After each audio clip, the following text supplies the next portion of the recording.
Howdy. So I saw Fair Game yesterday, and I enjoyed it. I'll go ahead and give it an 8. I got no problems giving it an 8. It stars Sean Penn, Naomi Watts.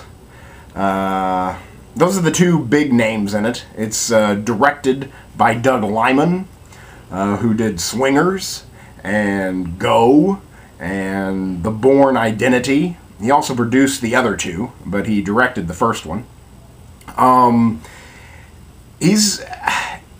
Doug Liman kind of tips back and forth for me. I think he makes some really good movies, and I think he makes some not so good movies.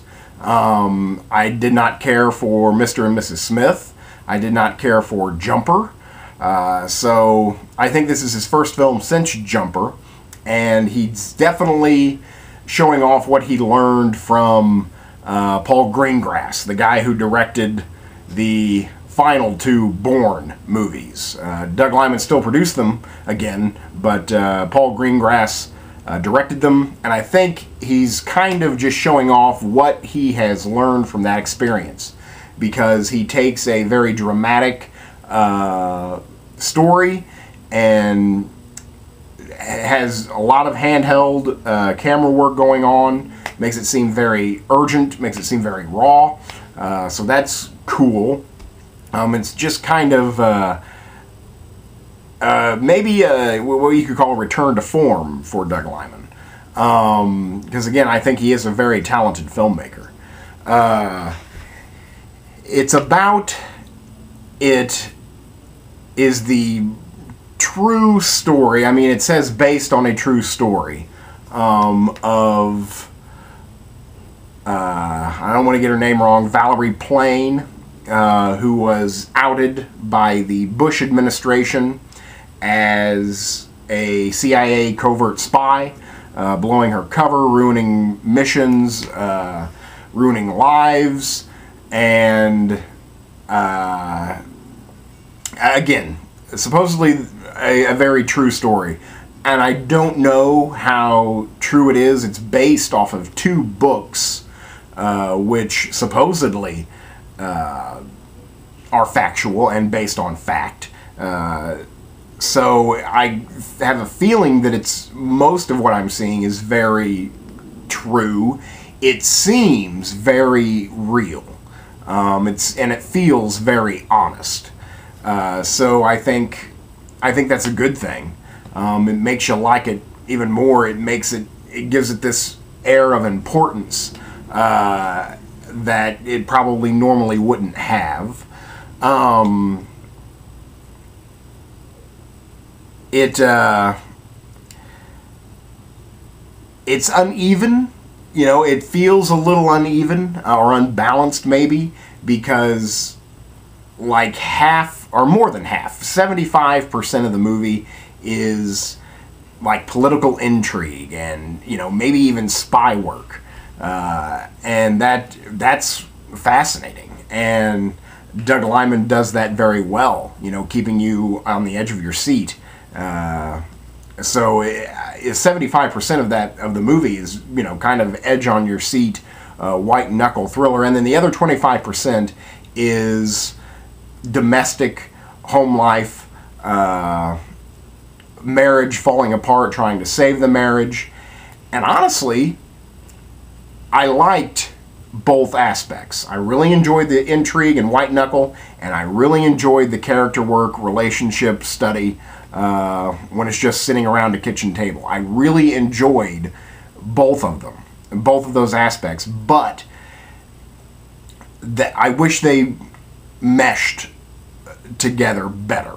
It just kind of felt like stop and start in a way, just because I had to get back into the, okay, now we're going to work on the marriage again.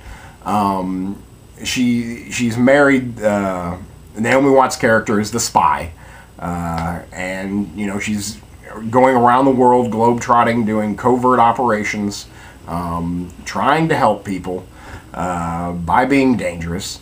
Her husband is back in D.C. He's an ambassador, Joe Wilson.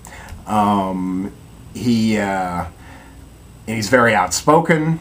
Again, he plays into the downfall of her and himself by picking on the big guy, basically, fighting the White House. That's Sean Penn. To watch him, that's really, again, while I'm giving it an 8, is because, again, you're watching quality filmmaking. You're watching two powerful actors. Naomi Watts is an amazing actress. Sean Penn is a powerful actor. And you're watching them being directed by a very talented director. And they obviously, all people involved, care very much about the message of the film. That comes across. So again, I have no problems giving it an 8. The reason I'm not giving it a higher review is politics. It's a very political film, obviously. I wish that it was less preachy. The climax of the film is pretty much a Sean Penn monologue, where he tells the truth from his point of view, but it's just thick politicism, and it seems like it saved it all for the end. They do make political statements throughout. The film itself is a political statement, but I don't know. I felt browbeaten by the end. That, in case you didn't understand what I'm trying to say with this movie, I'm going to make it obvious for the next 5 minutes while Sean Penn talks. So I was like, I wish that it could have been more subtle and not so overtly political. Even though that is their right. But I think it keeps it from accessing everybody. If they had been a little bit less political, maybe more people would have seen it. Maybe it wouldn't be. It's kind of a controversial movie. It's not getting a wide release, and it's not getting a wide release directly because of its politics and its political message that is overt. But again, I got to give props to that. Anyway, I wish it could have been more subtle, not so browbeating at the end, but really a good movie. There were some times when, Sean Penn is Sean Penn is Sean Penn, and if you're watching a Sean Penn movie, you can expect some certain things. But Sean Penn definitely made me laugh or smile when I shouldn't have been. His acting and the director's choices, to show that take,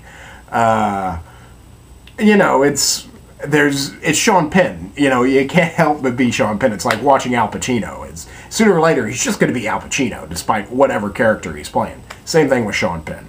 There's going to be at least, he might be, wrapped up in this character. He might disappear for a while, but eventually you're going to see Sean Penn.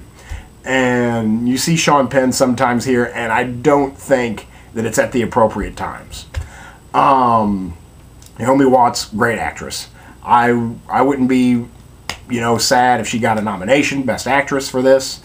She carries the film. She has a lot of intense things to do. Excellent performance from Naomi Watts. And again, kind of a return to form for Doug Liman. Felt it was very good. It was very, well directed. Well shot. He was also the director of photography, so that means that he set up the shots, he operated the camera himself, and again, this is a lot of handheld camera work. So I think it's really a show for Doug Liman, and I think he succeeded. So that's fair game. I would definitely recommend renting it. I think it's pretty much out of theaters by now. I had to catch it because I felt like it was leaving. So I'm glad I caught it. I'm glad I saw it on the big screen, because it was very, again, white-knuckle intense at some points. But I think it'll make a great rental. But if you are politically right to the right, conservative, or just, you know, don't have any interest in politics, you're probably not going to like it. If you're conservative, you're not going to like it solely because of the message, because they are going to beat you over the head and shoulders with that.